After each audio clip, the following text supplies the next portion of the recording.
DestinationMarc.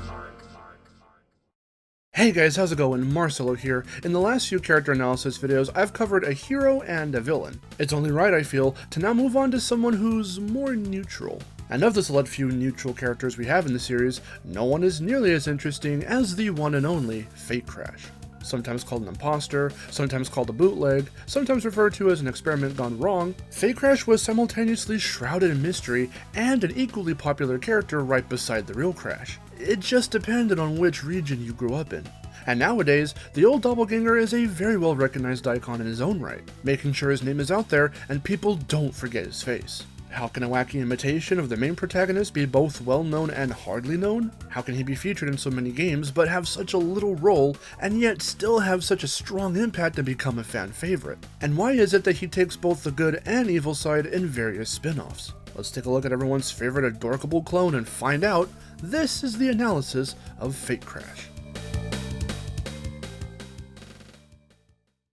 So if you were like me, a small American kid in the 90s who didn't have internet yet, you likely had no idea this dude even existed till the GBA game Entranced, where Fake Crash made his first big appearance and was an active part of the plot. However, once I was able to start navigating the web, I learned that Fake Crash made his official debut way back in Crash 3 as an Easter egg.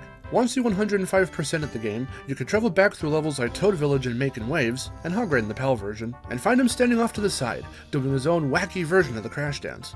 But the question then was, who is this guy? Why does he look like Crash but with more silly pronounced facial features? Well, that can be traced back to Fake Crash's true origin. He made his first ever debut in a Japanese commercial for Crash 2. Some kids confuse him for the real deal, but after pointing out the fake's overgrown features, they learn this Crash isn't the real one. There's only one Crash that can do the cool things he does, and that includes the famous dance. After this ad, Fake Crash showed up in more Japanese ads, and the Japanese version of CTR even includes a bonus video which shows him and Crash going head to head in a go-kart race, with Fake Crash looking real determined to beat him. It's funny because these commercials and videos made Fake Crash really popular in Japan, and they almost seemed to depict him like he was Crash's other big rival besides Cortex. But over here in the West, we got none of that. I like that Naughty Dog liked Fake Crash so much that they included him in Crash 3 and CTR, but none of the American or European marketing ever even attempted to acknowledge him in any way. So over here, he was always treated as a secret character. And you're probably wondering, wait, what about the plush? So yeah, this plush toy didn't influence the creation of the character. It was always rumored to have done so, but this was actually an officially licensed Fake Crash plush made by Namco after his inclusion in Crash 3. Here he is with the others. It's so crazy that everyone thought that, and it even influenced this little joke in Skylanders Imaginators. Did you get your eyebrows done for the party? There was a guy here a little while ago who looked like a bootleg version of you. His eyebrows were madness. But that's how Fake Crash got his start in the games. He was always either an Easter egg or a secret unlockable character. He's playable in CTR, he's a secret character in the Japanese version of Crash Bash, pretty ironic. He's an unlockable character in Crash Nitro Kart, and after his big role in Entranced, he went right back to being obscure, featured in Crash Purple chained to a wall in a secret room in Dragon Castles. He was even planned to appear in Crash Twinsanity where he'd get stranded on a small island with Crunch, but the idea was scrapped. You can see that irony now, right?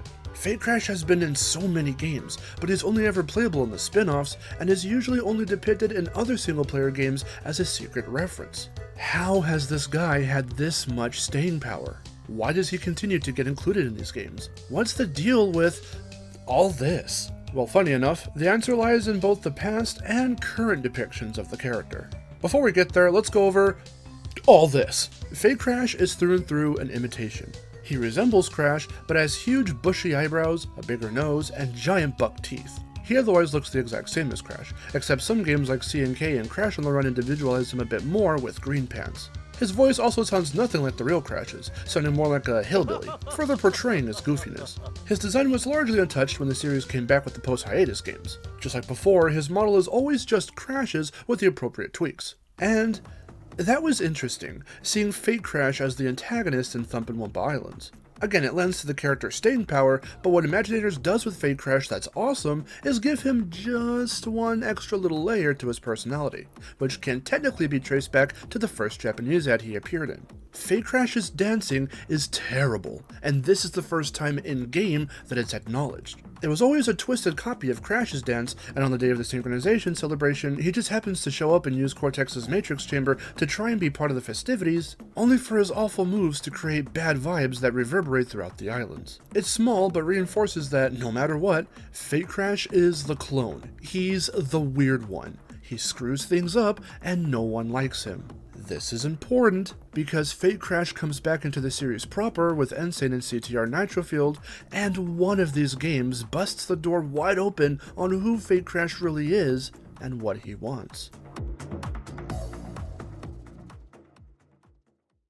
Fake Crash returns to his Easter egg roots in Insane, where after 105% in Crash 3, you can find him in the same spots as before.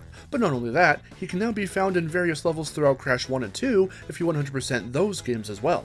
And that's all the extra screen time he gets in Insane. The trilogy doesn't ever openly bring him up or attempt to explain who he is or where he came from.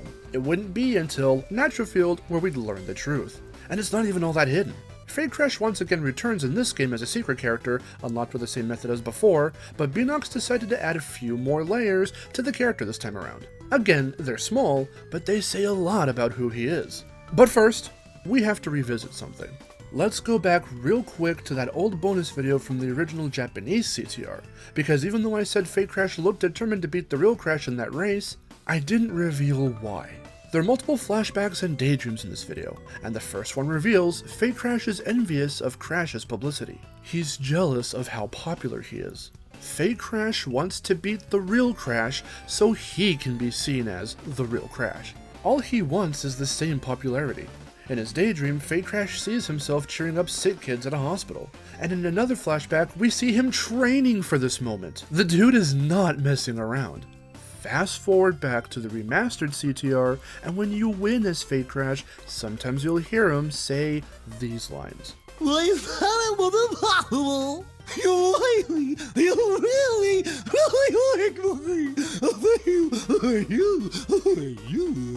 Fake Crash wants acceptance from the people. Everyone thinks he's weird, he's a dork, he's not to be taken seriously, but Fake Crash absolutely wants the respect and attention he feels he deserves. And this would also be the reason why he's a neutral character.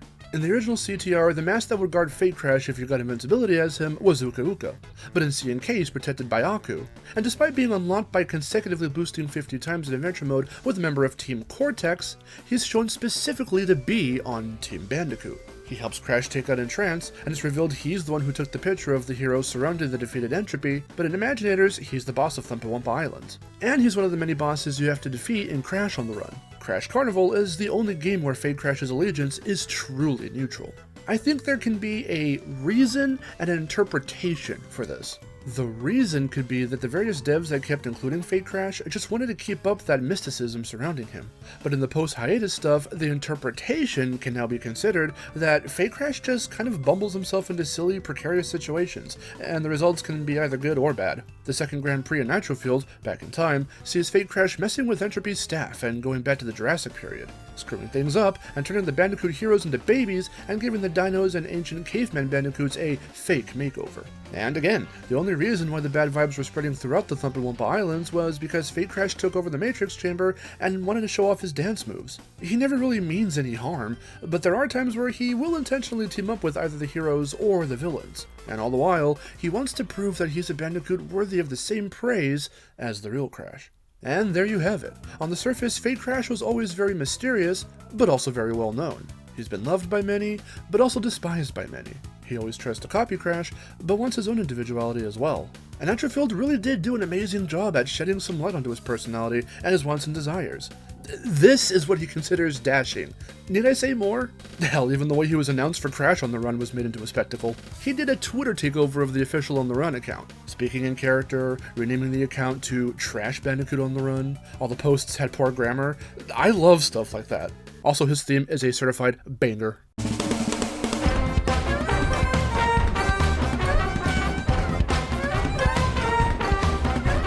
And there's that comparison again. It's just Crash's theme, but goofier. In Crash 4, Fake Crash can be found in Run It By You and No Dillo Dallying, but he's right back to being featured as a background character. although he and the newly introduced Fake Coco, who made her debut in Crash on the Run, are technically playable in Crash 4's multiplayer mode. But that's kind of where Fake Crash's legacy ends, at least for right now. He's not featured anywhere in Rumble, but I can only imagine what moves they could have given him to differentiate him from Crash, and what class he could have been in too. Fake Crash is truly a marvel. He's as funny, wacky, dense, and silly as the real Crash, but he's also so different in many other ways. It's very interesting that he's been good, evil, and neutral, all while still after his own goals, which both the past and the present eras have shed light on. This Crash may be fake, but the love and attention he has gotten is very real, and I think he needs to take to heart that while there's only one Crash Bandicoot, there's equally only one Fake Crash. Thank you so much for watching. If you want to see more character analysis videos, check out the ones I did on Coco and Cortex. Be sure to subscribe and hit the bell, and I'll see you all next time. Till then, I'm Mark, and take care.